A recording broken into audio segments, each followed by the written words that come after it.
Hey guys, what's up? In this video, I'll be showing you how you can set up a pre-order on your Shopify store. It's a pretty simple process, and yeah, this is how you can do it. So first up, you will have to come into your store, and once you're in here, just click on settings. It's usually on the bottom right corner. Once you're in here, you can scroll down on this drop down menu and click on apps and sales channel. Now once you're here, I'm assuming you already know how to connect apps with your Shopify store, because it's pretty important and is a fundamental element in order to build a successful store, in order to scale it up as well.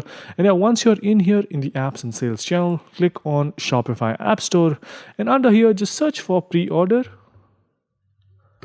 Once you search for that, just select any one of these apps that you find interesting.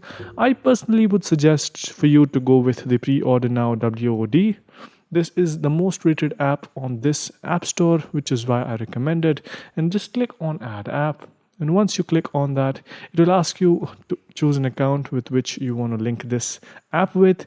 And yeah, since this is the account that I'm currently using, I'll just tap on that. And once that's done, just click on Install App. And that is it. You have now added pre-orders to your Shopify store. Now keep in mind this app that I downloaded or installed has a time period, which means it is free for the first 14 days, after which you will have to pay a premium for it. And yeah, that's pretty much it. Once you're done installing the app, this is how it looks. Just customize it to however you want, according to your product, how you want to pre-order or you want to set up pre-orders. And yeah, that's pretty much it. Hope you guys found this video helpful. If you did, make sure you subscribe to the channel, like the video, and also comment down below on what next videos we should make. So yeah, that's pretty much it for this one. Thank you for watching. Bye-bye.